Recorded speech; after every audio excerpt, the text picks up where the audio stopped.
Baik, ini memang tema malam hari ini itu agak kontroversial. Ada yang pro, ada yang kontra. Ada yang setuju, ada yang tidak setuju. Tapi itu wajar di dunia ilmiah, di dunia akademik. Jadi monggo saja nanti teman-teman setelah kita sedikit belajar tentang tema ini terus setuju atau tidak setuju silahkan saja. Tapi sebagai orang yang belajar tentu saja apapun itu ya sebagai ilmu patut dan layak kita pelajari. Termasuk tema Nur Muhammad ini. Semoga juga teman-teman tuntas ya belajarnya. Tuntas dalam arti yang saya sampaikan malam hari ini itu nanti banyak isyarat-isyarat, cuplian-cuplian dari berbagai sumber.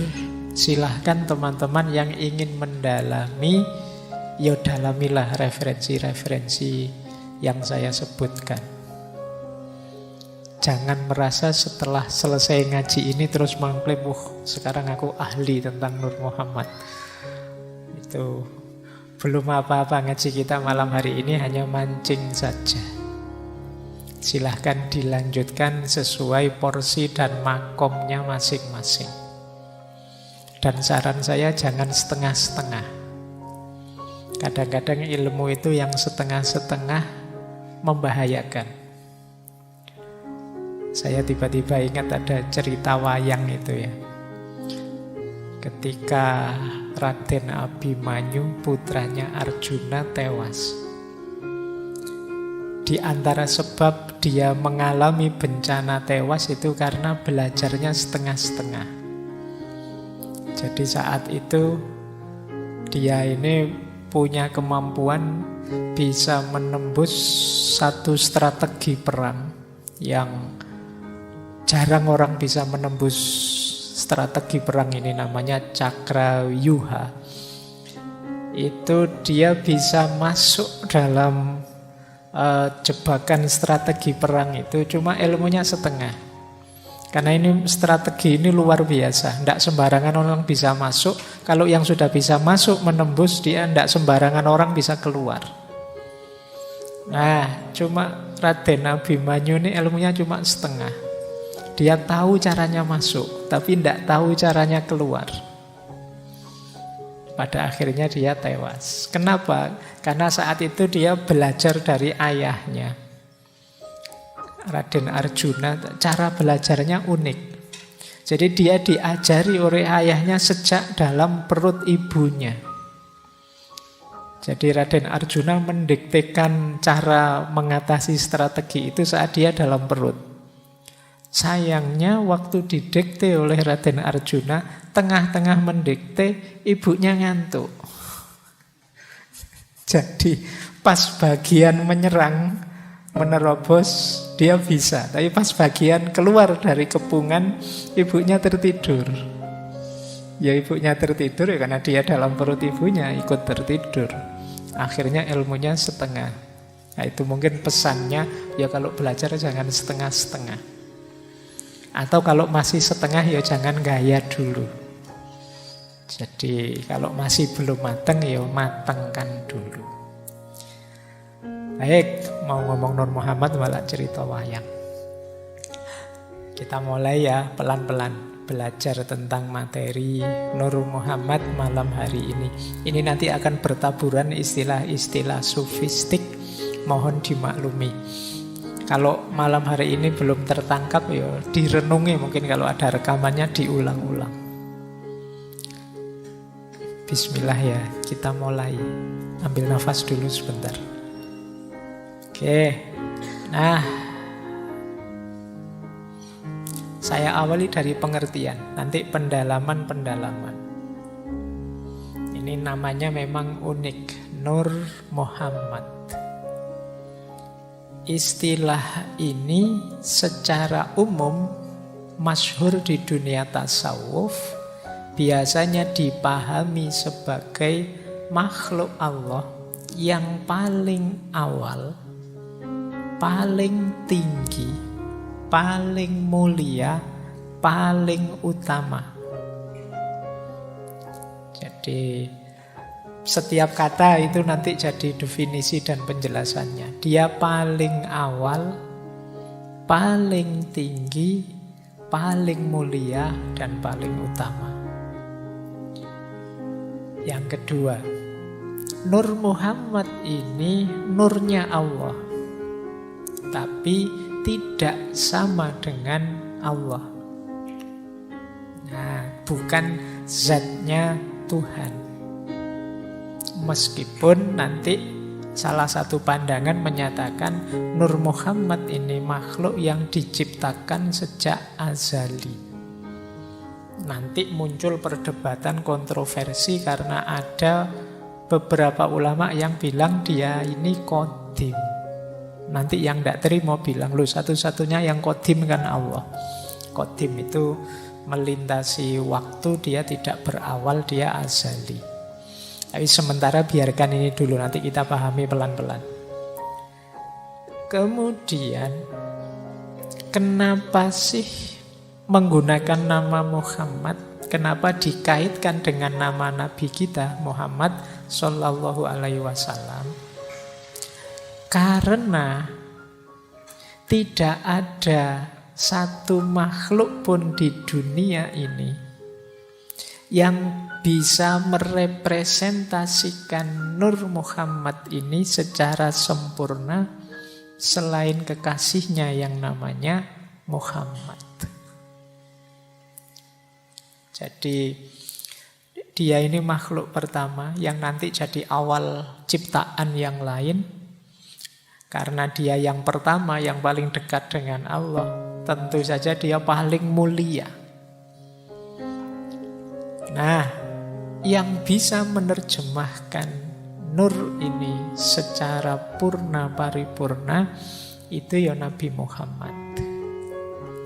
Bahkan ada nanti pandangan bahwa ya memang nur ini pengejawahan tahannya ya nanti dalam Nabi Muhammad. Jadi meskipun dia sudah diciptakan paling awal, tapi nanti manifestasinya terakhir di Nabi terakhir dan paling utuh, paling sempurna, Nabi Muhammad Sallallahu Alaihi Wasallam. Nah, nanti nama lainnya banyak. Kalau ini bisa teman-teman baca di Futuhatnya Ibnu Arabi. Ada kolam a'la, ada akal awal, ada amrullah, ada ar-ruh, ada al-malak, ada ar-ruh al-ilahi, ada ruh al-qudus, ada hak al-makhluk bih, ada yang ini mungkin teman-teman pernah dengar, Syajaratul Baidha. Syajaratul Baidha itu pohon cahaya. Kenapa pakai istilah pohon cahaya?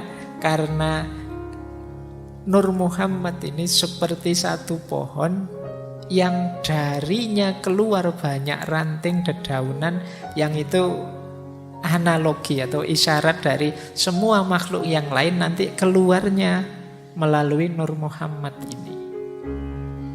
Nah, makanya dia disebut istilah Syajaratul Baidha, pohon cahaya.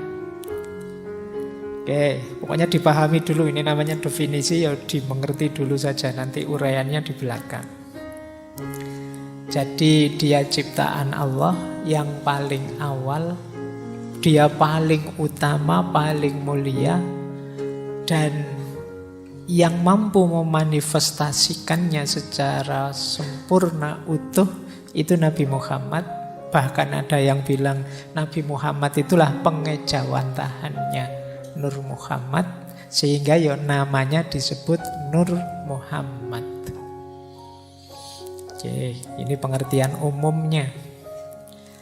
Nah, maka nanti ini ada pandangan Nur Muhammad itu tidak persis identik dengan Nabi Muhammad sebagai sosok seorang manusia. Jadi Nur Muhammad itu bukan persona manusia, nabi atau rasul akhir zaman. Tetapi tidak bisa dipisahkan dengan Nabi Muhammad sebagai person. Karena Nabi Muhammad itu representasi Nur Muhammad seutuhnya. Jadi intinya nanti ini sebenarnya. Meskipun nanti ada ulama yang agak berlebihan, ada juga ulama yang sama sekali anti. Oke, jadi dasarnya ini dulu. Sekarang kita masuk ke dalilnya dulu. Pak, gagasan-gagasan seperti Nur Muhammad ini apa ada dalilnya, Pak? Jangan-jangan 100% ngarang. Ternyata ya ada. Meskipun nanti untuk yang hadis ada beda-beda pandangan tentang kehujahannya. Kalau tentang Quran mungkin ada yang beda pandangan tentang tafsirnya. Tapi yang jelas ada. Misalnya kalau yang Al-Quran itu coba nanti dicek ya, surat Al-Maidah ayat 15. Ya ahlal kitab qad ja'akum rasuluna yubayyinu lakum katsiran mimma kuntum tukhfuna minal kitab. Wahai ahli kitab, sungguh telah datang padamu rasul-rasul kita, utusan kita yang menjelaskan pada kalian banyak hal yang tersembunyi dari kitab wahyunya Allah. Wa ya'fu an katsir, dan dia banyak memberi pemaafan. Nah, ini loh yang dimaksud Nur Muhammad tadi. Qad ja'akum minallahi nurun wa kitabum mubin. Sungguh telah datang pada kalian nur. Yang nur ini ya tafsirnya Nabi Muhammad. Wa kitabum mubin, dan kitab yang maha menjelaskan. Jadi di ayat ini ditegaskan datang dua hal untuk nuntun kita. Yang pertama nur, maksudnya Nabi Muhammad, dan yang kedua kitab. Nah, ini dipakai sebagai dalil. Ya, itu dalilnya bahwa Muhammad itu disebut sebagai nur, sebagai cahaya. Loh, kalau Nabi Muhammad disebut sebagai nur kan memang istilahnya ya Nur Muhammad. Yang kedua, ini ada hadis. Rawahunya Bukhari. Yang bunyinya kuntu nabiyan wa adam bainar ruhi wal jasad. Aku sudah jadi nabi sementara Adam itu masih ada di antara ruh dan jasad. Berarti kan sebelumnya Nabi Adam. Dan ini ada di Bukhari. Silahkan nanti dicek, dianalisis. Yang ketiga ada hadis. Ini diriwayatkan oleh Jabir. Cuma saya mengambilnya dari kitabnya Syekh Nawawi Al-Bantani, Madarijus Syu'ud ila Iktisa'il Burud. Yang artinya begini, saya langsung baca artinya ya. Kalau saya ngomong Arab terus kamu roaming nanti. Jadi ini hadis dari Jabir.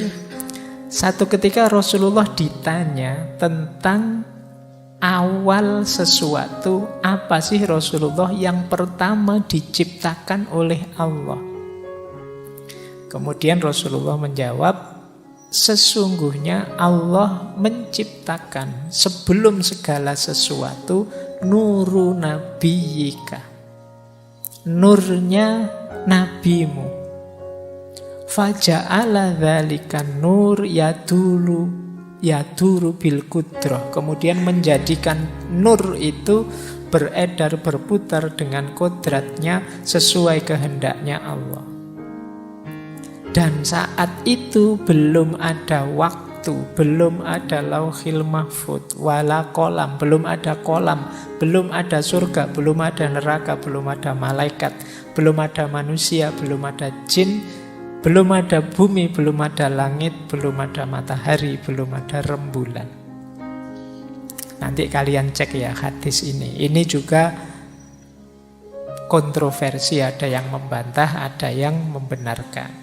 Dari sisi sanad, silahkan yang ahli hadis membahas itu. Tapi yang jelas ada ternyata yang jadi pijakan naklinya. Baik, kita lanjutkan ya. Ini materinya agak panjang banyak, jadi kalian ambil nafas agak panjang malam hari ini. Saya khawatirnya menangkapnya setengah-setengah, jadi sekalian saya tuntaskan. Nah, selanjutnya satu ayat yang paling banyak dipakai untuk menjelaskan Nur Muhammad ini, yaitu ayat surat An-Nur ayat 35. Ini pernah saya bahas di sesi ngaji filsafat yang judulnya Filsafat Cahaya. Silahkan dicari, saya tidak akan menjelaskan detail.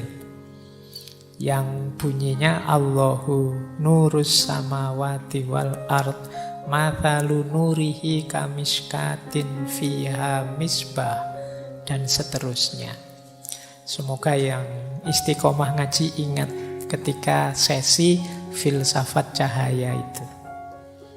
Ayat ini nanti jadi awal munculnya ide yang puncaknya ide tentang Nur Muhammad. Jadi kita awali dari sini nanti. Baik ya, tidak saya baca full. Ini sudah saya jelaskan satu sesi penuh 2 jam. Kalau saya bahas lagi berarti malam ini bahas itu lagi 2 jam selesai ngajinya. Nah, sekarang kita lanjut. Pokoknya malam hari ini agak serius ini. Lanjut ya. Sekarang genealoginya kalau bahasanya Nietzsche ya. Kita lacak asal usulnya. Perkembangan historis seperti apa munculnya gagasan Nur Muhammad ini. Gagasan ini paling awal banyak disebut diawali dari tafsirnya Syekh Muqatil bin Sulaiman. Syekh Muqatil bin Sulaiman ini dari Balkh. Kadang-kadang nulisnya Syekh Muqatil bin Sulaiman al-Balkhi. Balkh itu ya Afghanistan. Beliau ini sejaman dengan Imam Abu Hanifah. Kalau Imam Abu Hanifah bidang fikih, kalau beliau ini dikenal ya bidang tasawuf dan ahli tafsir. Ada yang bilang beliau ini generasi awal yang nulis tafsir. Di antara tafsirnya yang sangat terkenal itu ya tafsir Al-Kabir. Coraknya memang agak isyari, agak mistik. Nah, hubungannya apa dengan Nur Muhammad? Syekh Muqatil bin Sulaiman inilah yang awalnya menafsirkan Nur di ayat surat An-Nur ayat 35 itu sebagai Muhammad. Jadi misbah yang ada di surat An-Nur ayat 35 itu menurut Syekh Muqatil ya itulah Nabi Muhammad. Cahaya dalam bentuk misbah, misbah itu lampu yang menyinari. Kata Syekh Muqatil, ya Nabi Muhammad itu ya peran cahaya itu yang dijalani. Jadi berperan menyinari dunia, yang menuntun manusia menuju sumber cahaya. Jadi Allahu nurus samawati masalu nurihi kamishkatin fiha misbah. Nurnya itu seperti satu ceruk yang di dalamnya ada lampu. Nah, misbah di situ Kan ada yang menafsirkan Allah, tapi bagi Syekh Muqatil itu Nabi Muhammad. Makanya redaksi selanjutnya dalam ayat la syarqiyah wala gharbiyah. Tidak timur, tidak barat. Itu maksudnya risalahnya Nabi Muhammad itu menyeluruh. Tidak terbangtas bangsa timur saja, apalagi timur tengah saja. Tapi untuk seluruh dunia. La syarqiyah wala gharbiyah. Nanti di tafsir Syekh Muqatil itu muncul istilah Nurul Mustafa, Nurul Huda, dan lain sebagainya yang belakangan kan banyak dipakai oleh nama-nama di Indonesia ini kan banyak nama Nurul Mustafa. Ada enggak yang Nurul Huda dan lain sebagainya. Cahaya petunjuk, cahaya yang terpilih. Saya yakin malam hari ini yang hadir ada yang nama Nur atau nama Nurul. Di setiap kelas saya ngajar mesti ketemu kata-kata Nur, Nurul dan lain sebagainya. Jadi karena memang posisi sebagai cahaya itu kan membanggakan. Dia menerangi sekitarnya, dia jadi penuntun, dia jadi petunjuk. Nah, ini awal sebenarnya belum eksplisit di situ ada istilah Nur Muhammad. Tapi mulai muncul istilah-istilah Nabi Muhammad sebagai cahaya. Nah, nanti karena ini genealogi ya, kita pahami pelan-pelan.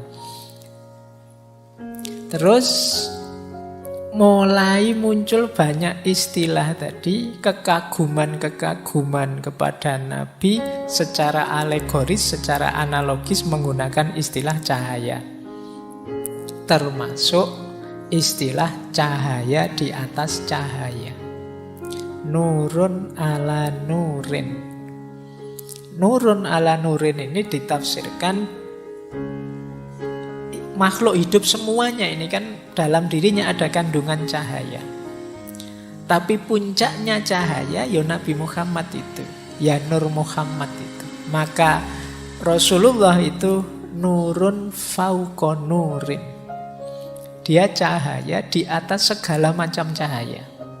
Selain cahayanya Allah tentu saja. Jadi diawali dari tadi misbah, sekarang jadi nurun fauqa nurin.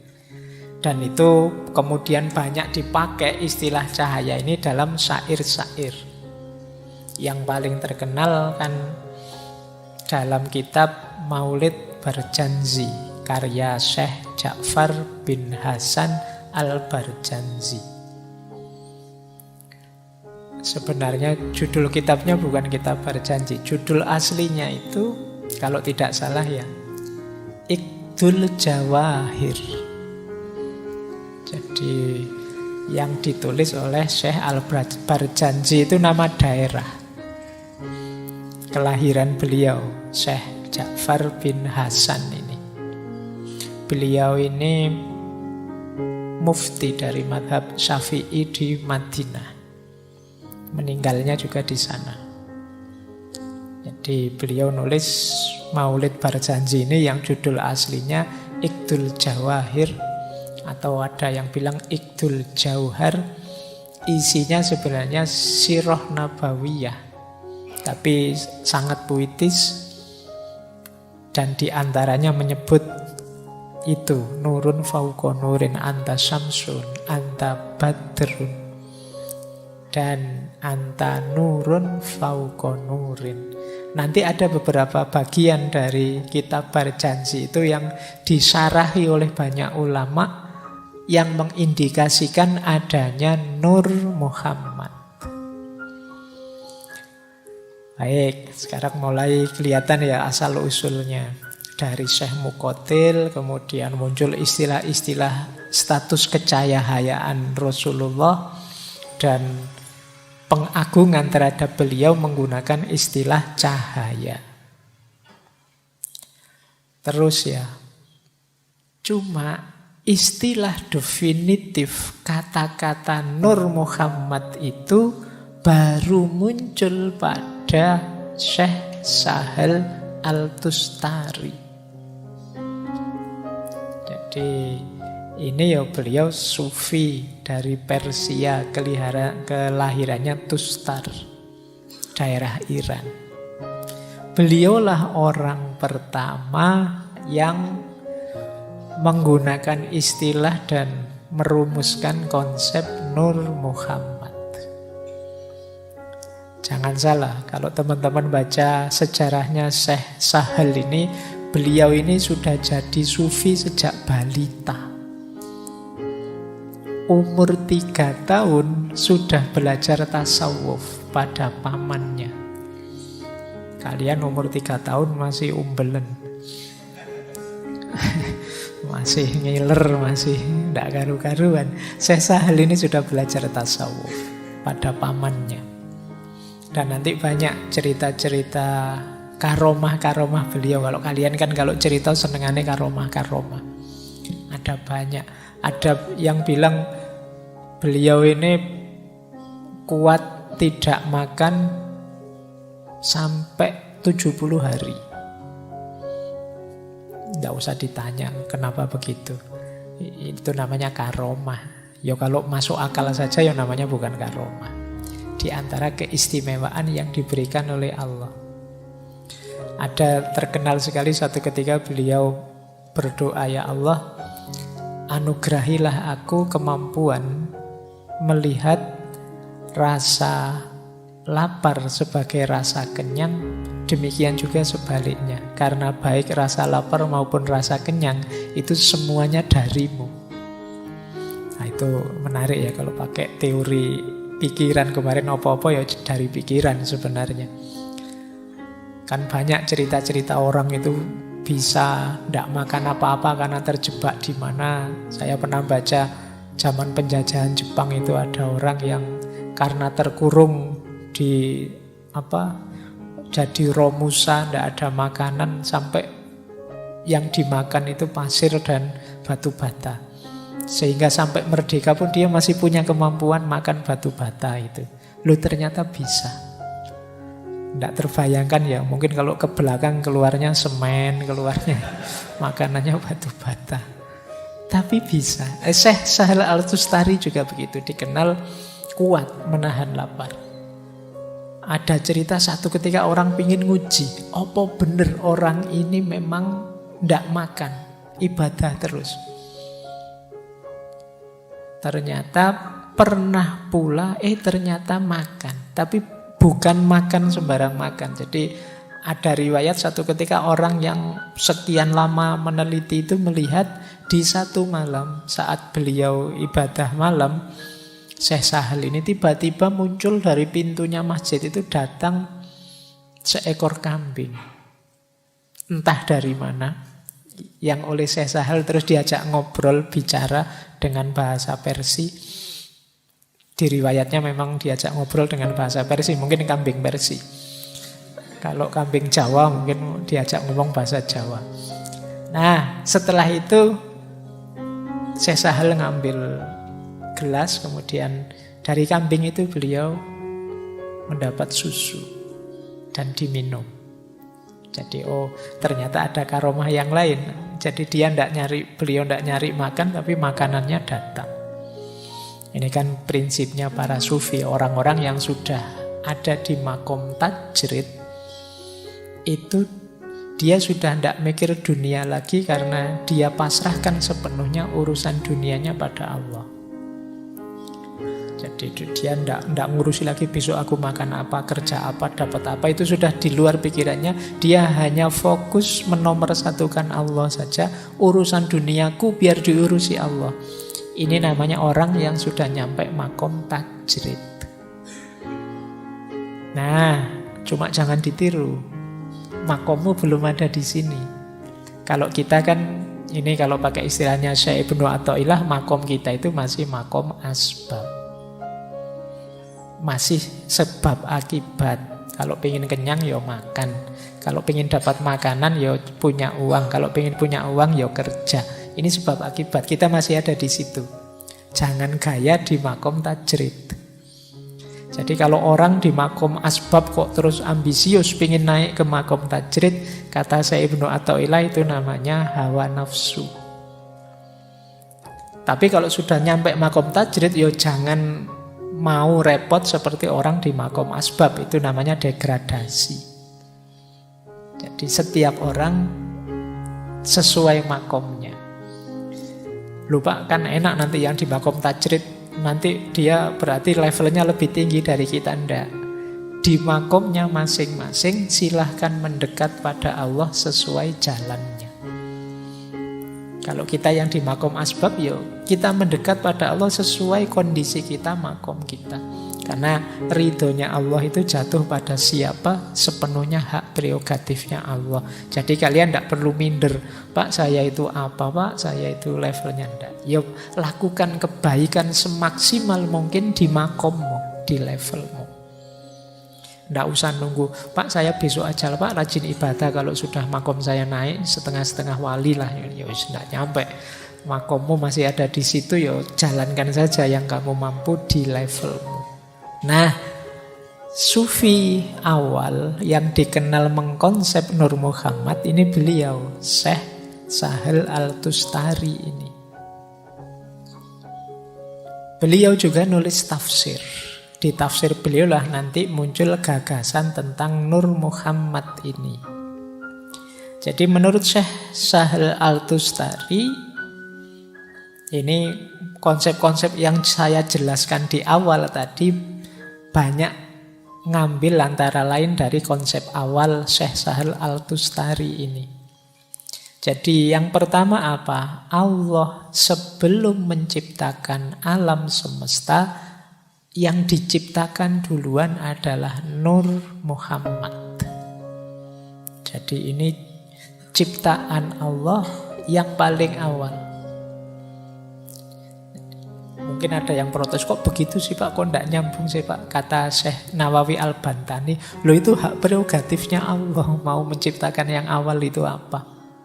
Nah Allah menciptakan yang paling awal itu Nur Muhammad. Nah dalam Nur Muhammad ini, ya dia memang disebut Nur. Anggap saja wujudnya cahaya, meskipun jangan mendefinisikan cahaya seperti lampu listrik sekian watt ini. Jadi bentuknya cahaya dan memang sifatnya qadim. Qadim dalam tanda petik ya, nanti dijelaskan di belakang oleh Ibnu Arabi. Awas campur dengan Allah. Meskipun nanti kalau di Al-Halaj dianggap sama levelnya. Nah, jadi dia prakekal, azali qadim. Meskipun qadimnya dalam tanda petik tentu saja tidak selevel Allah karena dia ciptaannya Allah. Dan selanjutnya alam semesta ini diciptakan oleh Allah melalui Nur Muhammad. Makanya tadi oleh Ibnu Arabi pakai istilah syajaratul baida, seperti pohon yang keluar banyak ranting cahaya. Jadi dari Nur Muhammad inilah nanti muncul banyak makhluk-makhluk dari level paling transenden sampai level materi. Jadi dia semacam sumbernya eksistensi. Nah, kemudian Syekh Al-Tustari juga menyebut nanti ya surat Al-A'raf ayat 172. Ayat ini kan kadang membuat kita bingung. Di ayat itu disebut sebelum kita ada, di situ ada perjanjian antara kita dengan Allah. Yang di situ Allah tanya pada kita, alastu birabbikum. Kemudian kita jawab bala syahidna. Kan terus kita protes, kapan saya jawab itu? Saya tidak merasa ada loh. Kok katanya dulu ada terus jawab. Nah, kalau di tafsirnya Syekh Tustari ini yang jawab itu ya Nur Muhammad. Dia potensi yang nanti melahirkan kita. Cikal bakal yang dari situ muncul kita. Bahkan dalam tafsirnya, dalam ceritanya Nur Muhammad ini begitu diciptakan dia sujud pada Allah sekian ribu tahun. Jadi Makanya saat itu ada perjanjian. Oke, makhluk akan lahir semua, tapi sebelum dimunculkan diajak berjanji. Jadi semacam disuruh syahadat dulu. Ditanya oleh Allah, alastu birabbikum, bala syahidna. Apakah engkau menganggap aku Tuhanmu? Bukankah aku ini Tuhanmu? Terus jawab, bala syahidna. Nah, itu ada yang nafsir, yaitu Nur Muhammad, yang dia potensi semua makhluk nantinya. Nah, oke, nanti Syekh Tustari juga menjelaskan manusia itu ada muridin, ada murodin. Muridin itu sisi fisiknya, kemanusiaan kita. Kalau murodin itu hakikat diri kita yang paling dalam, yang di situ ada Nur Muhammad. Baik, saya lanjutkan ya. Ini masih sejarah, masih kita jelajahi dulu asal-usul dan perkembangan konsepnya. Nah, ini boleh nanti teman-teman cari ya. Ini referensinya Syekh Sahal Al-Tustari, tafsir beliau yang tafsir Al-Quran Al-Azim. Kalimat yang saya kutip antara lain ini, Muhammad yang secara harafiah artinya yang terpuji, diyakini sebagai perwujudan sempurna, cahaya azali yang juga merupakan sumber penciptaan alam semesta, termasuk para nabi dan seluruh keturunan manusia. Ia adalah manifestasi pengagungan sempurna atas zat Allah karena telah menyembah langsung di hadiratnya selama 1 juta tahun ketika masih berbentuk cahaya. Oh, berarti saya tadi keliru bilang ribuan, 1 juta tahun. Meskipun sebenarnya maknanya 1 juta tahun itu bisa kita maknai sangat lama. Ketika bala syahidna tadi. Meskipun eksistensi dan esensi Nur Muhammad bukan eksistensi dan esensi sejati. Kenapa tidak sejati? Karena dia sekedar cahaya yang diciptakan. Tetapi dia adalah cahaya Allah yang memancar darinya sebagaimana sinar dan kehangatan memancar dari matahari. Jadi kalau diibaratkan cahaya matahari, Allah itu mataharinya, cahaya itu Nur Muhammad. Cahayanya adalah Nur Muhammad. Jadi ini pakai ibaratnya Syekh Sahal Al-Tustari. Makanya ya beda. Cahaya matahari dengan matahari kan beda. Tapi dekat. Sangat dekat. Bahkan nyambung. Nanti seluruh cahaya, seluruh terang di muka bumi ini ya muncul dari situ. Oke, ini tokoh kedua yang disambungkan dengan Nur Muhammad.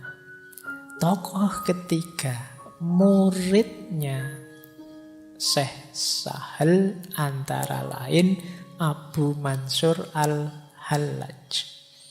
Ini pernah kita bahas satu sesi khusus. Tokoh yang mungkin sangat teringat di pikiran teman-teman karena kontroversinya.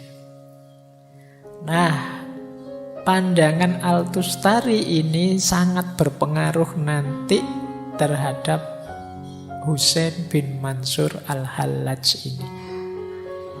Jadi kata Al-Hallaj, ya Nur Muhammad itu makhluk pertama. Dialah Muhammad spiritual karena nanti ada Muhammad material, ya Nabi Muhammad itu dia adalah sumbernya semua makrifat, dia adalah cahaya semua wujud. Jadi menurut Al-Hallaj ya Muhammad itu punya dua hakikat. Yang pertama hakikat cahaya, kemudian yang kedua hakikatnya sebagai manusia yang terikat oleh ruang dan waktu. Sebagai cahaya ya Muhammad adalah di atas semua ciptaan. Dia sebelum semua ciptaan, tapi sebagai nabi beliau yang terakhir. Jadi ini di antara penjelasannya Al-Hallaj. Nah, yang menarik dari Al-Hallaj nanti yang berhubungan dengan gagasan kontroversial tentang takhallul. Jadi Nur Muhammad ini, yang cahaya Tuhan ini, hakikatnya adalah tajallinya Allah. Tajalli Allah itu ketika Allah menampakkan kehadirannya. Ketika Allah memanifestasikan keberadaannya melalui ciptaannya. Berarti Nur Muhammad tadi yaitu tajallinya Allah yang paling utuh, paling sempurna. Jadi berarti apa? Orang yang mendapat Nur Muhammad ini, dia akan punya karakter ketuhanan.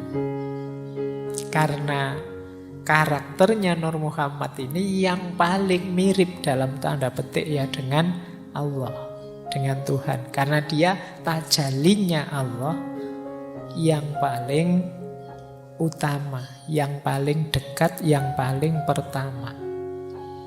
Dan itu dikutip, boleh teman-teman baca kitab Tawasin bab pertama, itu ada kalimat begini: cahaya-cahaya kenabian terpancar dari cahayanya, dan cahaya mereka berasal dari cahayanya. Tidak ada cahaya di antara cahaya-cahaya lain yang lebih cemerlang dan lebih terang serta azali selain cahaya pemilik kemuliaan ini. Ini pembukaannya bab 1 kitab Tawasin. Mungkin kalian tidak paham maksudnya, kalian baca saja bolak-balik nanti paham sendiri. Kalau masih belum paham berarti memang makomnya belum nyampe. Itu kalimatnya berentetan cahaya. Oke ya, jadi intinya Nur Muhammad itu tajallinya Tuhan, yang dia ini bisa diperoleh oleh siapa saja. Dan manifestasi paling sempurnanya ya Rasulullah. Orang siapa saja tadi yang mencapai Nur Muhammad, ya kalau para nabi otomatis ya, adalah para wali. Jadi para wali itu orang yang mampu mencapai cahayanya Allah. Nah, ini nanti melahirkan beberapa kontroversi dalam gagasannya Al-Hallaj. Termasuk tajalli tadi ketika dimaknai secara verbal, literal, itu seolah-olah Allah hadir menyatu dalam dirinya manusia. Kemudian orang yang dapat Nur Muhammad ini, para wali ini, kemudian berarti dia bisa punya syariat sendiri karena levelnya sudah kayak nabi dan lain sebagainya. Ada beberapa kontroversi dalam gagasannya Al-Hallaj. Jadi ini agak lebih ekstrim dibandingkan tadi Syekh Sahal Al-Tustari. Kita lanjutkan. Nah, lanjut kemudian gagasan ini diperdalam lebih sophisticated, lebih detail oleh Syekhul Akbar Ibnu Arabi. Nah, kalau teman-teman nanti membaca Futuhat, itu kata Ibnu Arabi Nur Muhammad itu sebenarnya ya salah satu nama. Kalau di situ disebut 22 nama. Ada hakikat Muhammadiyah, Ruh Muhammad, Khalifah, akal pertama, dan lain sebagainya. Nanti lewat Ibnu Arabi ini ada sedikit penjelasan kenapa kok disebut Ruh Muhammad. Teman-teman mungkin masih ingat ada ayat yang ketika Allah sudah menciptakan secara sempurna, fanafakha fihi min ruhi, kata Allah, maka aku tiupkan dalam dirinya bagian dari ruhku.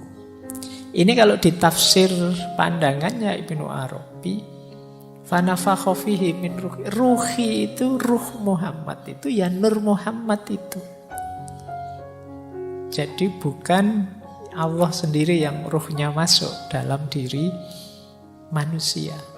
Tapi yang disebut ruhi di situ itu ya Nur Muhammad itu.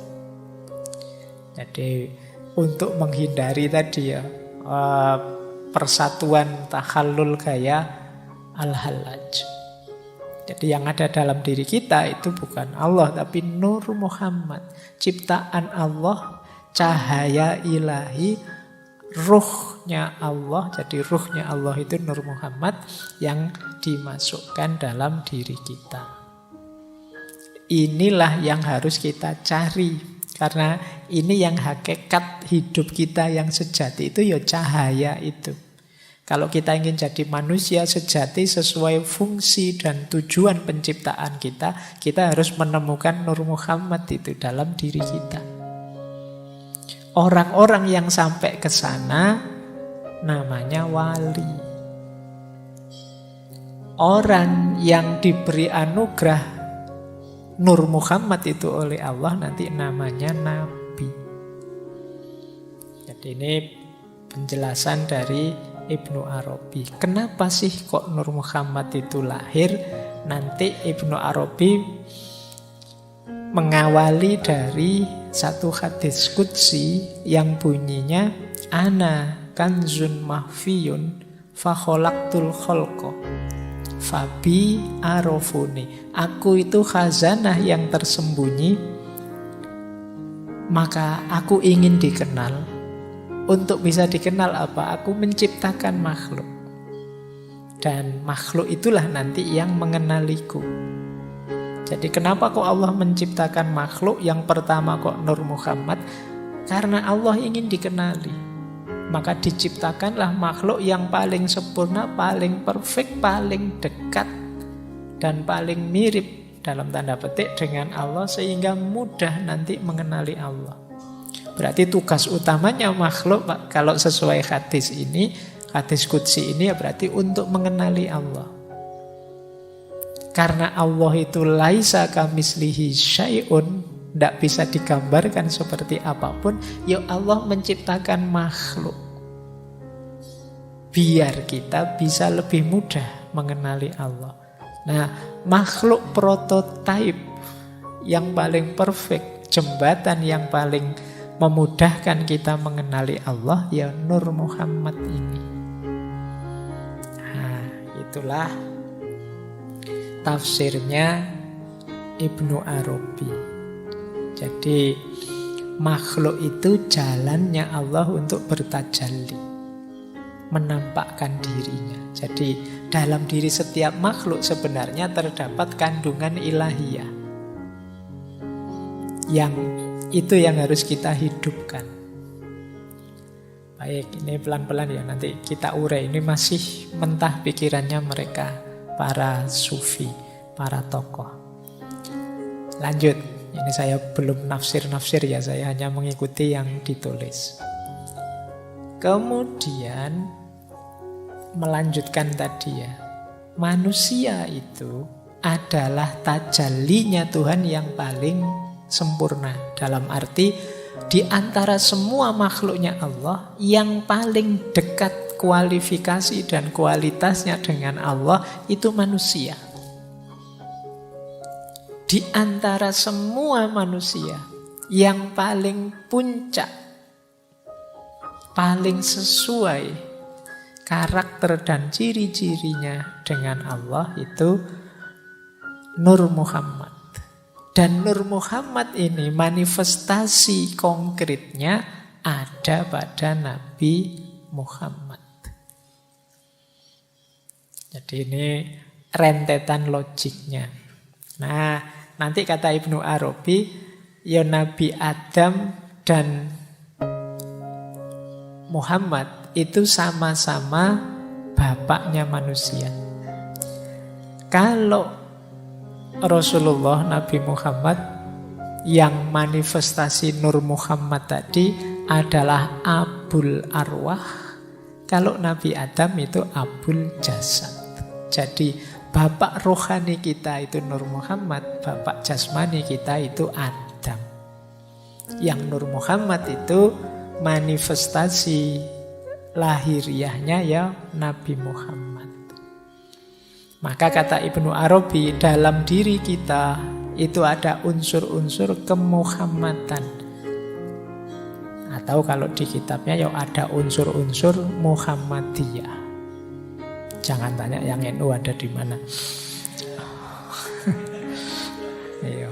Wah, berarti dalam diri kita ada unsur kemuhammadian ini. NU-ne ono ning ndi terusan. Jadi ada unsur kemuhammadan. Jadi bagian dari Nur Muhammad, potensi cahaya yang siap untuk kita nyalakan, kita hidupkan. Meskipun kebanyakan kita tidak terlalu care dengan itu. Termasuk ada unsur-unsur keadaman. Kalau ini jelas unsur-unsur fisik jasmania. Nah, kata Ibnu Arabi, Nur Muhammad itu akan terus sampai akhir zaman. Yang mewarisi siapa? Para sufi, para mursyid. Oleh karena itu kata Ibnu Arabi, memandang wajah guru, wajah mursyid itu seperti memandang Nur Muhammad. Kenapa sih para sufi atau orang-orang yang biasanya pengikut tarekat tertentu itu suka masang fotonya mursyidnya, fotonya gurunya? Untuk membantu membangkitkan cahaya, membangkitkan Nur Muhammad dalam dirinya. Karena guru adalah manifestasi tadi yang sudah mampu menghidupkan Nur Muhammad dalam dirinya. Semoga dengan melihat wajah gurunya itu bisa membangkitkan Nur Muhammad tadi yang membuat tambah dekat pada Allah. Kalau nonton wajahnya gurumu, guru-guru sufi, para mursyid itu kan mengingatkan kita pada Allah, membuat kita tambah dekat. Kan beda kalau lihat gambarnya artis, lihat gambarnya grup band kesukaanmu, pemain sepak bola kesenanganmu. Itu kan kamu terbawa kemana kan pastinya nggak ke Allah. Yang bisa membawamu ke Allah itu kalau lihat gambar-gambar gurumu, antara lain mursyidmu. Jadi kenapa dibalik beliau-beliau itu di dalam dirinya ada Nur Muhammad. Sebagaimana dalam dirimu juga ada potensi cahaya tadi.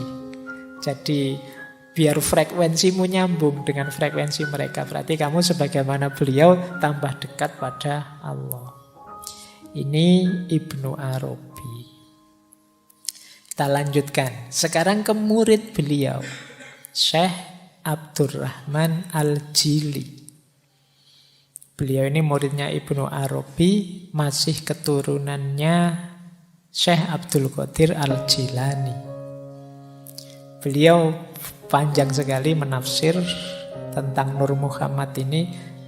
Di antara kitab beliau yang terkenal itu tentang Insan Kamil. Ini kitab yang 2 jilid besar. Yang 2 jilid itu sekitar 53 atau 54 bab. Saya ingat karena nanti di jilid kedua itu di situ ada penjelasan menarik bahwa Aristoteles itu banyak mendapat pelajaran dari Nabi Khidir. Coba kamu cari penjelasan itu di tulisannya Syekh Abdurrahman Al-Jili ini tentang Insan Kamil. Tuh, nyambungnya bagaimana antara Aristoteles dengan Nabi Khidir. Nabi Khidir kan lintas waktu memang. Ya sopo ngerti memang menemui Aristoteles.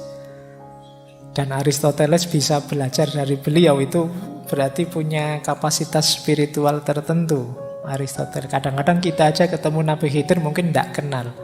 Karena itu tadi frekuensi kita beda. Level kita mungkin tidak nyampe. Tapi kalau bisa sampai belajar ya luar biasa. Jangan-jangan buku-bukunya Aristoteles itu tentang politik, tentang retorika, tentang itu. Jangan-jangan ilmunya Nabi Khidir. Oke, yo. percaya, tidak percaya monggo saja. Tapi ini yang ngomong sekelas beliau, Syekh Abdurrahman Al-Jili.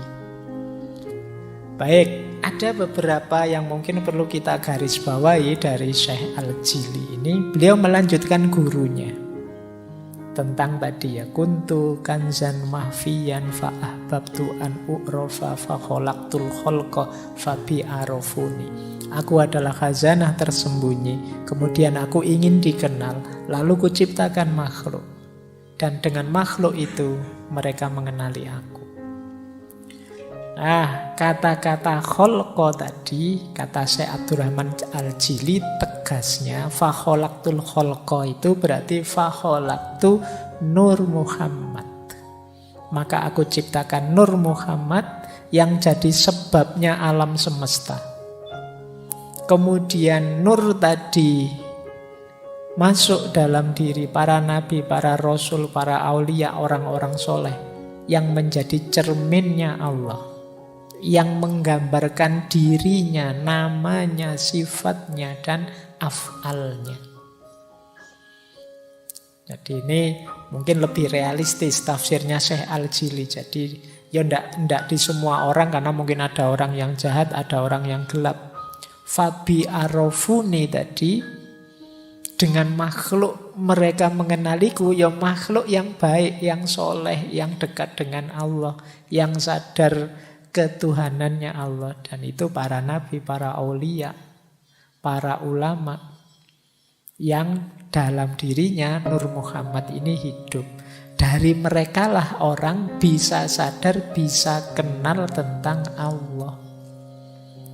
Jadi dari orang-orang soleh, para nabi, para ulama, para aulia, mereka inilah yang menghidupkan Nur Muhammad dalam dirinya. Jadi ini tafsirnya Syekh Abdurrahman Al-Jili. Nah, nanti beliau panjang menjelaskan, oh Nur Muhammad itu setelah Allah menciptakan Nur Muhammad, Allah menciptakan surga neraka, lalu menciptakan wujud ulia, terus menciptakan wujud sufla, dan lain sebagainya. Nur Muhammad itu sendiri akan lahir secara fisik sempurna dalam diri Nabi Muhammad Sallallahu Alaihi Wasallam. Nah, ini tafsirnya Syekh Abdul Karim Abdurrahman Abdul Karim Al-Jili. Lanjut ya.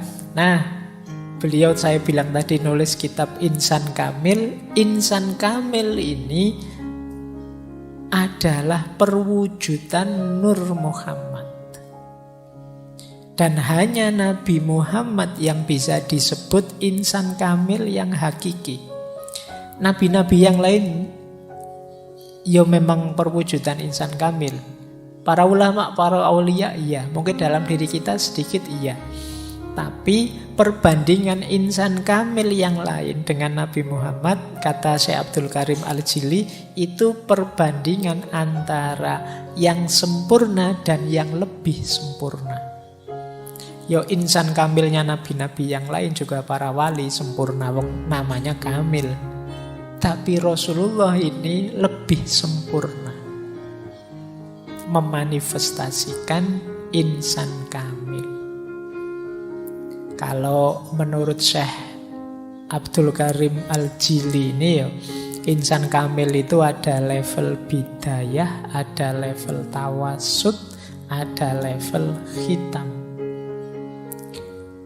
Di level bidayah itu orang yang mulai dapat mewujudkan asma sifat-sifat ilahiyah pada dirinya. Ini kemungkinan mengelola akhlaknya, perilakunya, takholak bi ahlakillah. Naik satu level tawasud. Di level tawasud ini biasanya sudah dapat wawasan-wawasan kemakrifatan. Di level puncak, level khitam, ini dia bisa merealisasikan citra ketuhanan secara utuh. Nah, ini mungkin nanti kapan-kapan kita bahas secara tersendiri ya, karena ureanya panjang. Karya Syekh Abdul Karim Al-Jili ini tentang insan kamil.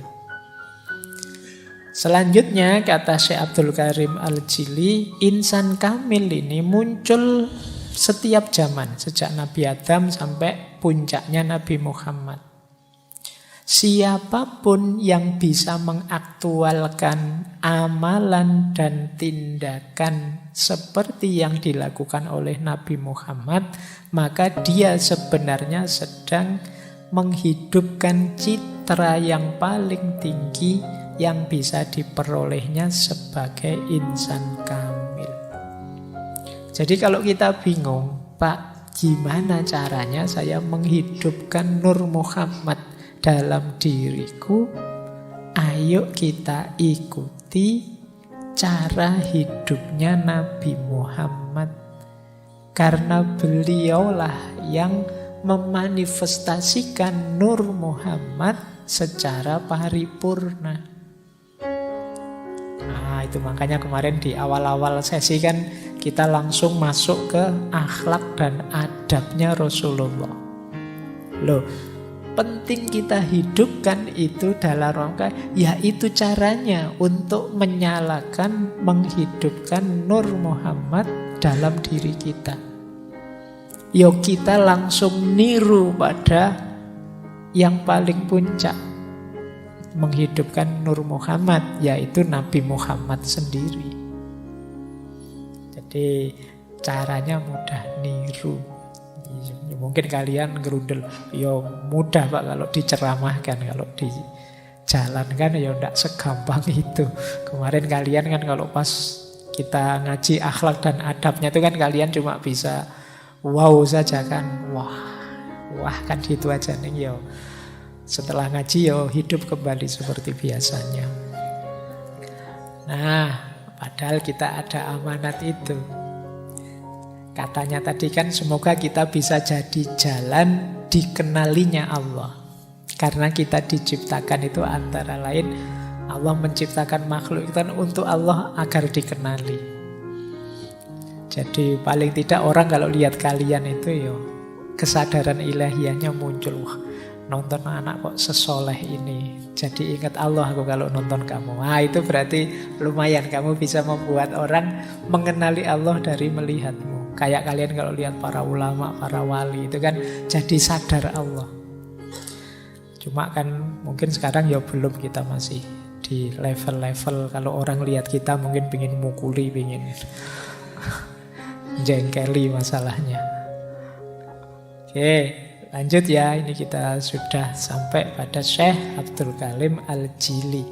Saya berhenti di sini di Abdul Karim Al-Jili untuk sejarahnya. Setelah ini panjang sebenarnya, banyak sekali ulama-ulama yang membahas tentang Nur Muhammad ini. Meskipun ada juga yang tidak setuju. Nah, ada yang tidak setuju itu alasannya hadisnya. Tadi kan saya sebut hadis. Ada yang tidak setuju itu alasannya terlalu berlebihan mistik sufinya. Ada yang tidak setuju itu karena di antara tokoh-tokoh yang saya sebut tadi ada yang dianggap Syiah, kita kan Sunni. Kemudian macam-macam orang tidak setuju itu. Baik, ya tidak apa-apa kan tadi saya bilang setuju tidak setuju monggo saja. Tapi ini sebagai konsep, ini bagian yang khas. Kalau dalam tradisi tasawuf namanya tasawuf falsafi. Dalam tradisi filsafat Islam ini salah satu isu yang khas dalam filsafat Islam. Oke, sejarahnya sudah ya. Sekarang kita masuk ke konsep-konsep, teori-teori yang jadi implikasi Nur Muhammad tadi. Implikasi itu berarti kalau kita meyakini Nur Muhammad, terus apa yang terjadi? Ada pandangan-pandangan apa sebagai implikasinya? Yang pertama jelas, kalau kita menerima Nur Muhammad berarti ciptaan pertama itu Nur Muhammad. Yang itu mungkin polanya berbeda dengan yang kita pahami selama ini. tentang ciptaan itu kan dalam Islam ada 3 teori penciptaan itu. Ada teori kun, penciptaan dari tiada, kun fayakun. Ini kan paling sering kita pakai. Allah itu ya pingin apa-apa tinggal kun fayakun. Ada model faid. Faid itu emanasi. Jadi emanasi itu pelimpahan. Faid itu dalam bahasa Persia itu kadang nulisnya faiz. Jadi saya pernah ke Iran itu ada tulisan besar sekali faiz itu. Aku GR, aku terkenal di sini. Ternyata itu faid, jadi pelimpahan, emanasi. Emanasi itu logika sederhananya makhluk itu tercipta dengan cara melimpah. Mungkin sulit kalian membayangkan melimpah itu ya. Melimpah itu karena gini loh. Sesuatu kalau kun fayakun kan kayak sulapan. Abracadabra ada, terus kun fayakun. Apa saja terus yang diinginkan Allah hadir ada. Kalau melimpah itu, karena ini para filosof biasanya tidak mungkin ada sesuatu tercipta tanpa ada bahan dulu sebelumnya. Pasti ada bahannya. Loh, kalau begitu ciptaan itu juga apapun itu ada bahannya. Lah kalau ciptaan paling awal, sebelum ada apa-apa, bahannya apa terusan? Karena tidak ada apapun, ya tentu saja yang ada hanya Allah saja. Berarti ya bahannya ya Allah itu. Berarti apa? Melimpah dari dirinya Allah. Jadi ciptaan itu ya sumbernya Allah juga. Makanya ciptaan itu berjenjang. Kenapa? Ya kalau sumbernya Allah kan tidak mungkin termasuk yang jelek-jelek juga sumbernya Allah. Yang levelnya bawah seperti materi kan tidak mungkin. Nah, berarti apa? Ya nanti berjenjang. Limpahan pertama, limpahan kedua, limpahan ketiga, dan seterusnya. Termasuk pandangan Nur Muhammad ini. Berarti kalau pakai emanasi, ya limpahan pertamanya Allah itu Nur Muhammad. Dia paling sempurna, kenapa? Dia paling dekat dengan Allah. Makhluk selanjutnya yang melimpah dari Nur Muhammad tadi. Nah ini kalau kita pakai teori emanasi. Kalau pakai teori kun fayakun, ya berarti kun fayakunnya Allah itu Nur Muhammad. Selanjutnya kun fayakunnya melalui Nur Muhammad itu. Segala potensi kehidupan, segala potensi makhluk ada dalam diri Nur Muhammad. Itu pun hasil kun fayakunnya Allah. Ada yang ketiga namanya tajalli. Kalau ini terkenal di para sufi. Jadi tajalli itu adanya makhluk karena asmanya Allah. Allah ingin memanifestasikan dirinya. Nah ini gaya ketiga. Banyak kalau teman-teman baca tasawuf itu kan ya manifestasi tajallinya Allah. Makhluk apapun itu dalam dirinya ada unsur ilahiyahnya. Ini gaya sufistik. Jadi dalam Islam ada 3 perspektif ini tentang penciptaan makhluk, penciptaan alam semesta. Ada gaya kun, ada gaya faid, ada gaya tajalli. Ini di berbagai ngaji filsafat. Kalau kalian jeli beberapa kumpulan pandangan ini ada. Jadi berarti apa? Ya ada sedikit pergeseran ketika orang menerima Nur Muhammad tadi. Kalau selama ini orang kun itu rasanya kayak Allah itu sibuk sekali. Kun ini, kun itu. Terus kan kun terus. Alam semesta ini banyak. Tapi begitu ada Nur Muhammad, tidak. Kunnya Allah yang pertama ya Nur Muhammad itu. Nanti segalanya muncul dari sana. Ada lagi versi faith. Kalau faith itu ya limpahan Allah yang pertama, ya karakter Muhammad tadi. Dan terus alam semesta melimpah selanjutnya dari situ. Kalau tajalli, ya tajallinya Allah yang paling utuh, paling sempurna, mendekati sifat-sifat dan asmanya Allah, ya Nur Muhammad. Yang dari tajalli dalam Nur Muhammad inilah muncul makhluk-makhluk yang lain. Baik, ini implikasi pertama, pandangan tentang penciptaan. Implikasi kedua, kalau ini gambar hubungan tentang Allah dan ciptaannya. Ini yang mendengarkan rekaman suara saja nanti akan bingung karena harus lihat gambarnya. Yang pertama model, kalau dalam ilmu tasawuf atau mistisisme yang bulat besar itu model namanya panteistik. Kalau yang kanan, yang bulat kecil-kecil itu namanya model namanya panenteistik. Ini kalau dalam filsafat agama. Panteistik itu Allah meliputi segala sesuatu. Tuhan ada dalam segala sesuatu. Nah, gambarnya seperti itu.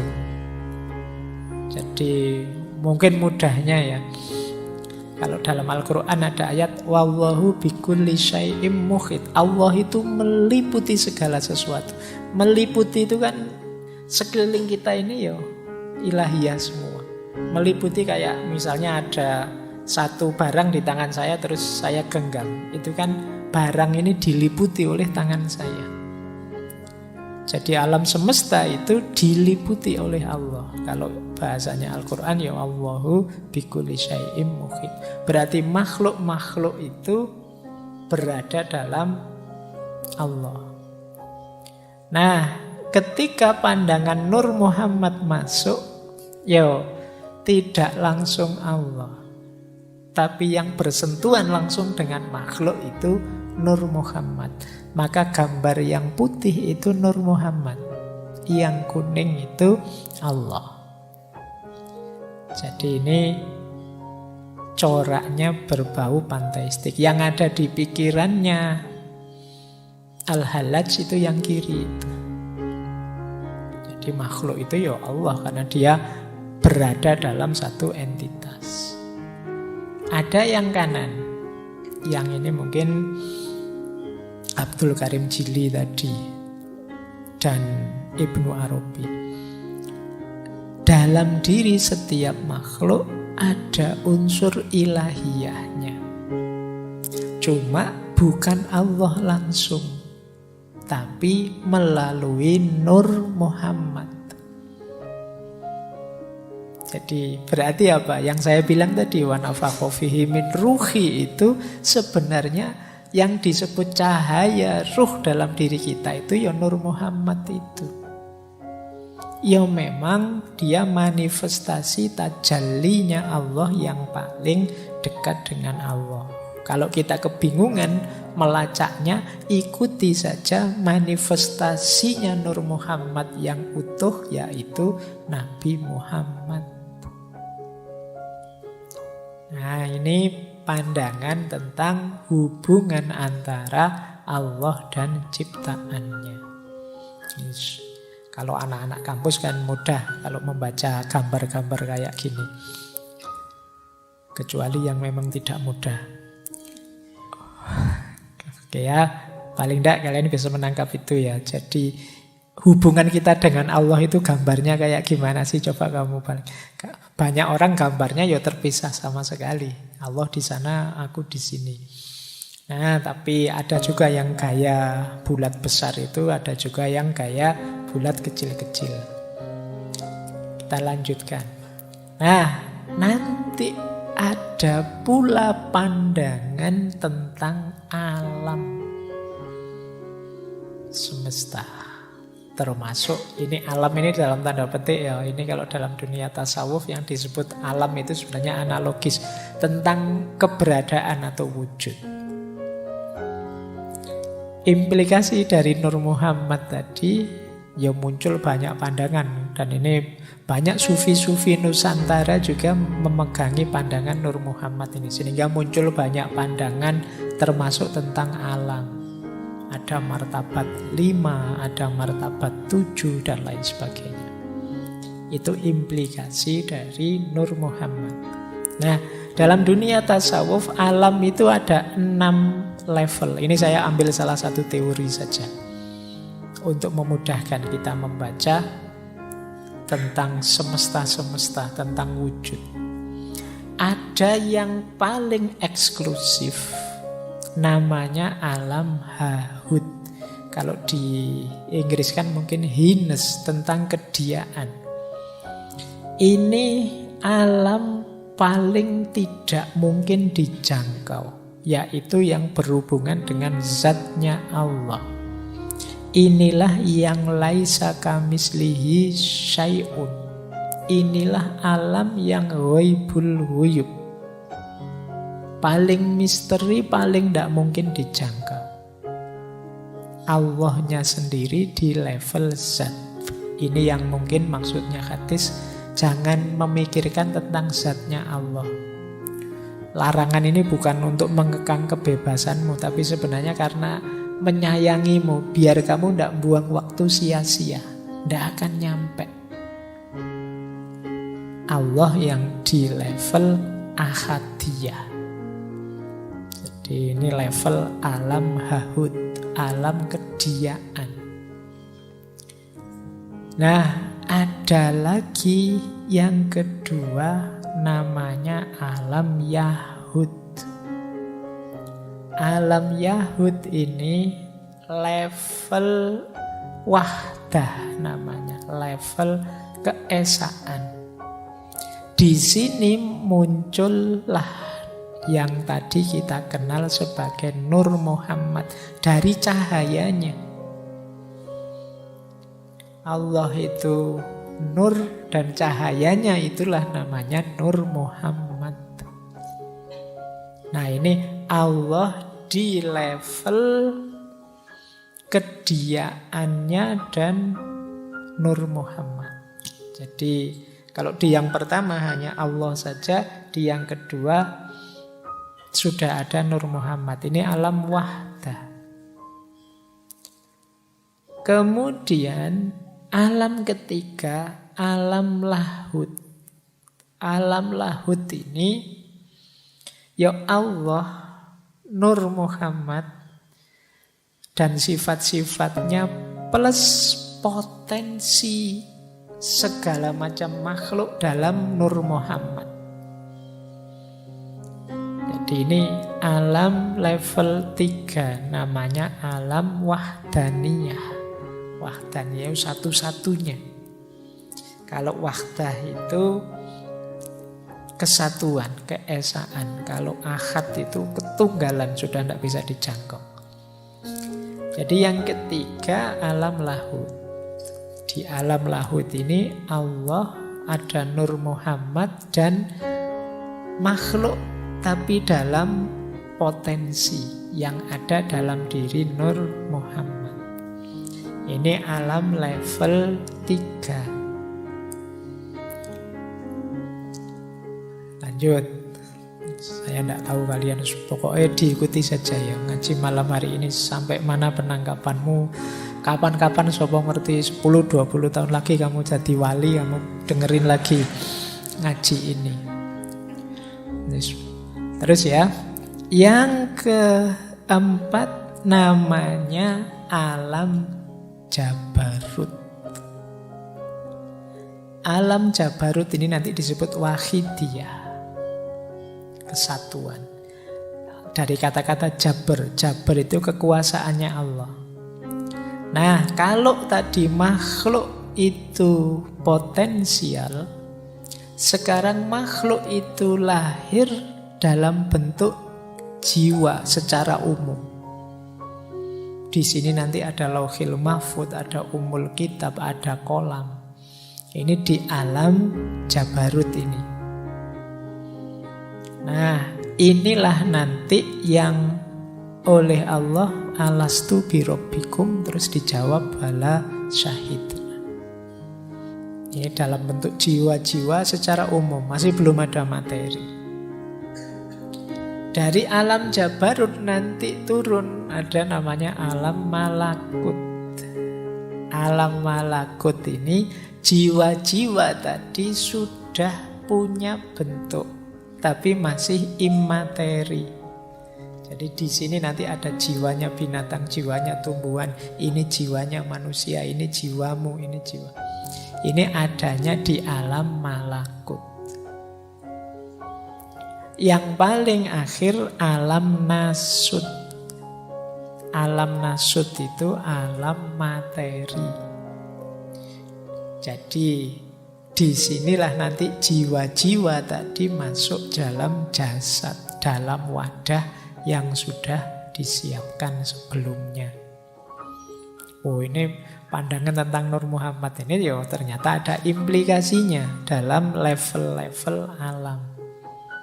Itu mungkin kita menyebutnya dimensi. Alam yang banyak berlipat-lipat. Ada alam Hahut, Yahud, Lahut, Jabarut, Malakut, dan Nasut. Ini mungkin kalau pakai bahasa hari ini multiverse-nya tasawuf.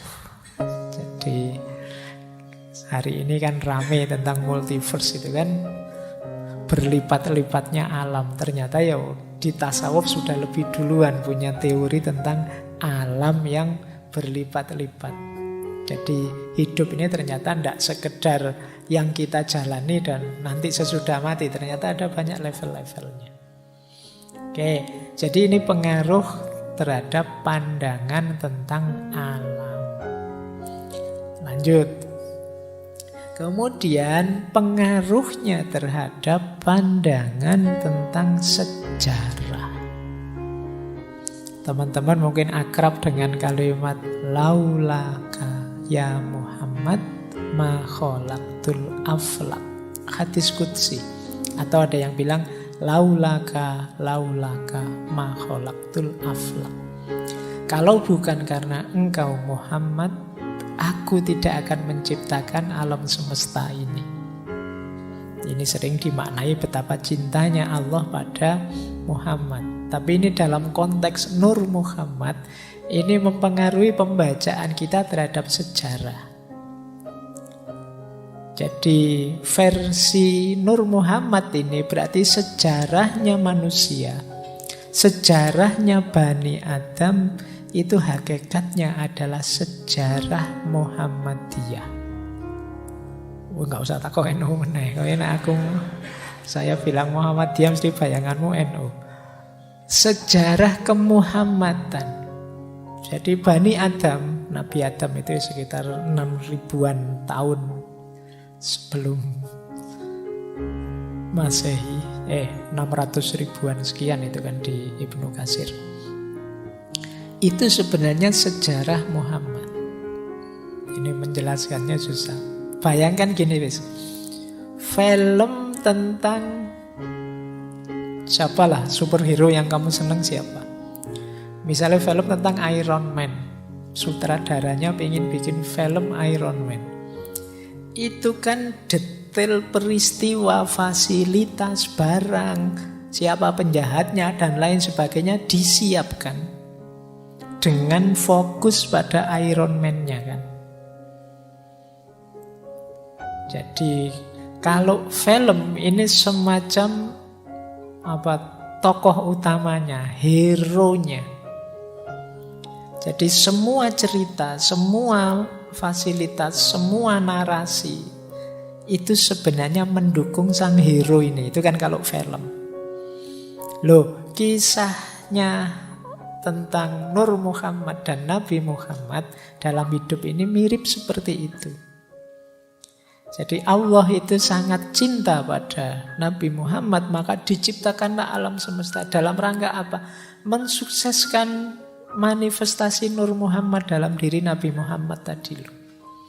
Yang itu diawali pelan-pelan sejak Nabi Adam, memuncak sampai Nabi Muhammad. Mungkin kamu tanya, tapi kok Nabi Muhammad ditaruh belakangan, Pak?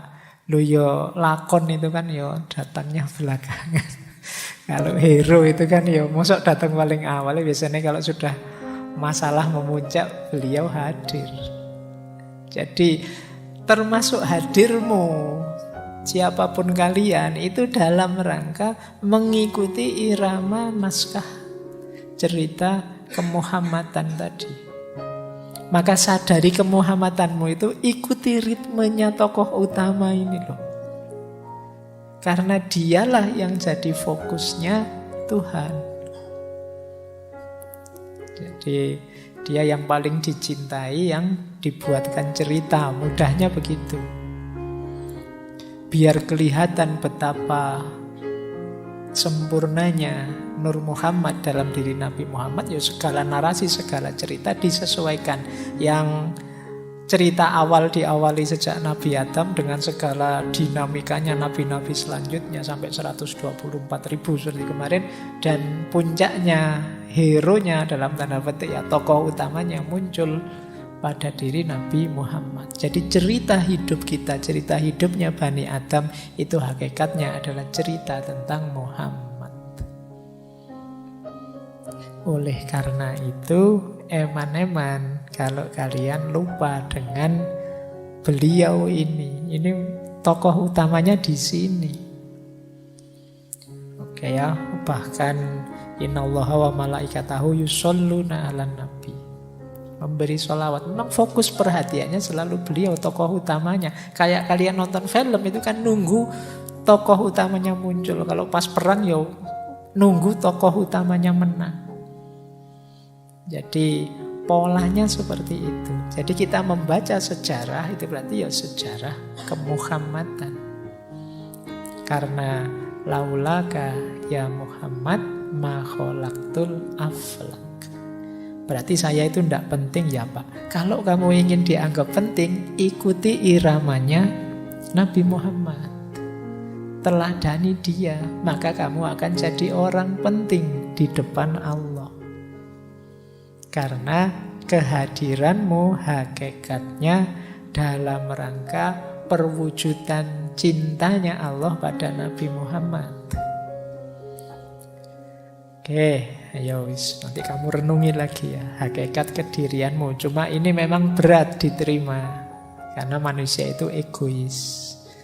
Lebih menganggap diriku yang sejati, diriku yang penting. Kamu kan tidak mau jadi peran pembantu kan, kamu semua ingin jadinya peran utama. Tapi yo harus diakui, Sang Maha Sutradara memposisikan peran utama itu Rasulullah. Nah, kalau kalian ingin dicintai juga oleh sutradaranya, ikuti irama hidup gaya Rasulullah. Baik, jadi ini diantara makna dari Nur Muhammad tadi, termasuk kalimat yang masyhur ini, laula kaya Muhammad ma khalaqtul aflak. Kalau bukan engkau wahai Muhammad, aku tidak akan menciptakan alam semesta. Baik, kita lanjut. Satu lagi implikasi pemahaman dari Nur Muhammad tadi. Dari situ nanti, dari pandangan tentang nur tadi, berarti cahaya itu ada spektrumnya, ada tingkatannya. Ada cahaya yang hakiki, ada cahaya imateri, ada cahaya materi. Ini kita lihat ya, ini menjelaskannya pelan-pelan. Saya kasih contoh saja. Cahaya yang paling bawah misalnya, cahaya materi. Materi itu berarti yang fisik. Fisik yang mengikuti ritme cahaya. Misalnya kebaikan. Kebaikanmu sedekah. Ketika kalian sedekah misalnya memberi uang fakir miskin, Ini kan jenis aktivitas cahaya, cuma sifatnya materi, kelihatan. Di balik kalian bersedekah materi ini, di balik itu ada cahaya imateri, yaitu cahaya jiwamu, namanya sifat dermawan. Sifat dermawan ini sebenarnya di balik itu ada bentuk paling ideal dari sifat dermawan, misalnya yaitu ketika kalian bisa dermawan sekaligus ikhlas, tidak mengharap apa-apa selain Allah saja. Karakter puncak kedermawanan semacam ini itu karakternya Nur Muhammad.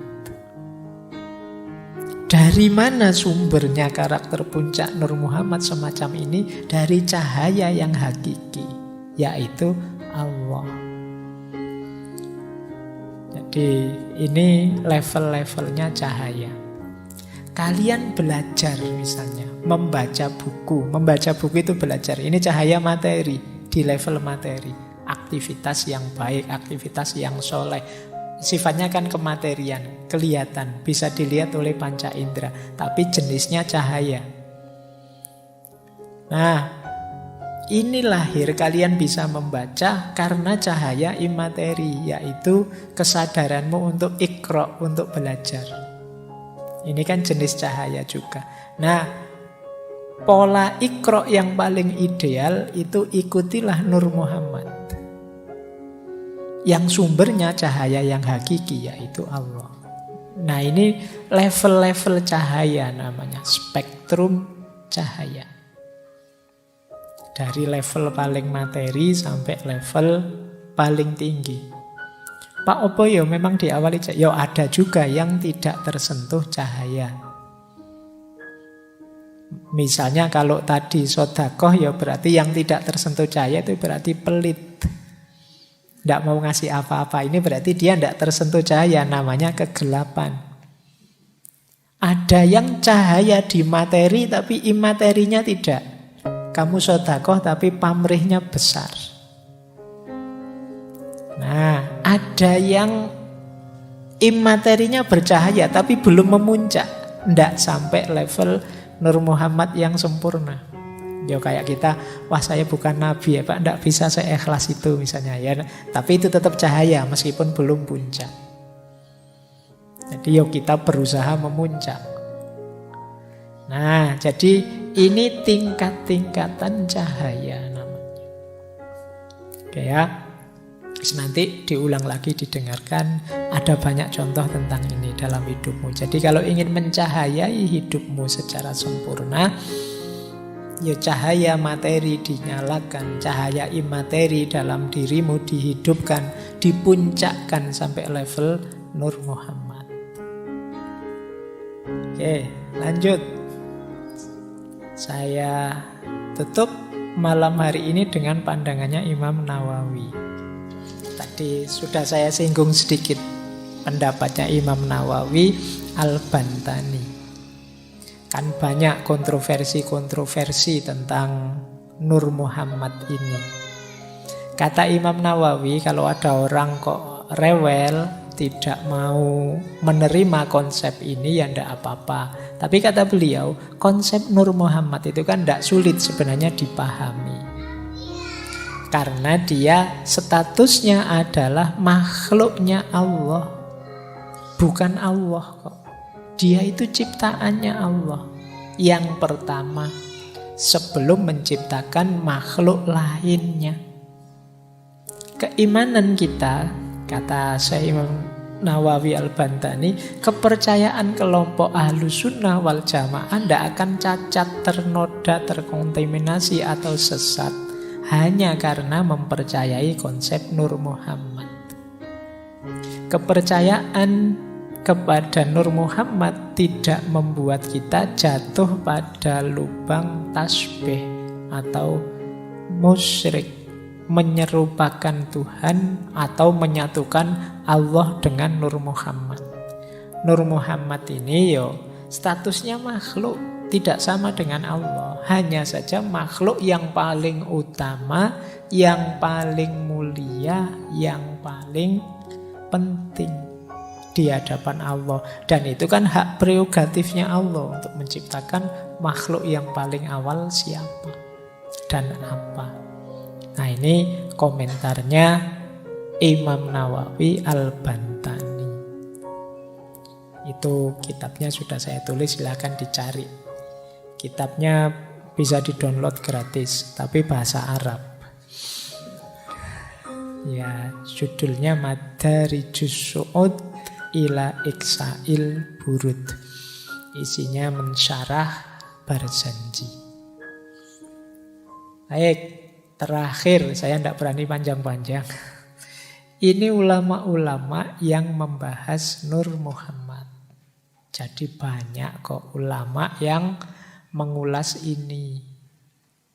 Mulai Syekh Abdul Qadir Jailani, Syekh Abdullah Arif, Imam Jalaluddin As-Suyuti dan gurunya Jalaluddin Al-Makhalli melalui kitab Jalalain, Imam Qostolani, Imam Zarqoni, tadi Syekh Ja'far Barjanzi, Syekh Yusuf An-Nabhani, ini kakeknya Syekh Taqiyuddin An-Nabhani yang HTI. Tapi ini kakeknya, beliau ini sufi. Kemudian Syekh Nawawi Al-Bantani, ini Indonesia ya. Syekh Nuruddin Ar-Raniri, Syekh Abdul Rauf Singkili, Syekh Abdus Somad Falimbani, Syekh Muhammad Nafis Al-Banjari, Syekh Daud Al-Fattani. Fattani itu Padang. Tuan Guru Haji Ahmad bin Haji Yusuf bin Abdul Karim Kelantan. Allamah Abu Abdullah As-Syekh Muhammad bin Ahmad Illisi. Ada yang membaca Ilyusi. Ini beliau yang mensyarah, menghasiah kitab Barzanji. Kemudian Syekh Muhammad Basri Al-Manzalawi, Syekh Sayyid Usman bin Abdullah bin Yahya, Syekh Muhammad bin Ismail Daudi Al-Fatani, Syekh Zainal Abidin Al-Fatani, Syekh Ahmad bin Muhammad Zain Al-Fatani, Syekh Usman bin Syiabuddin Pontianak Al-Funtiani, Syekh Abdul Hamid bin Ali Kudus. Dan sebenarnya masih banyak. Ini untuk mengingatkan saja, banyak ulama-ulama yang membahas dan menerima konsep Nur Muhammad ini. Yo, sebagian besar memang dari tradisi tasawuf. Ini saya sebut ini dalam rangka sopo ngerti ada yang bingung nyari judul tesis. Bisa nyari bahan di situ. Nur Muhammad menurut siapa, kan biasanya ngono. Silahkan kalau ada yang ingin membahas.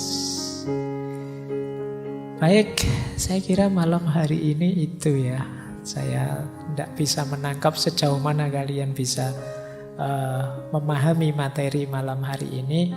Tapi paling tidak sedikit-sedikit semoga kita mulai ngerti. Oh, itu tuh yang dimaksud Nur Muhammad itu yang banyak didiskusikan dan sering membawa kontroversi-kontroversi. Oke, teman-teman, setuju atau tidak setuju itu hak masing-masing orang, jangan gegeran. Perbedaan itu sunnatullah.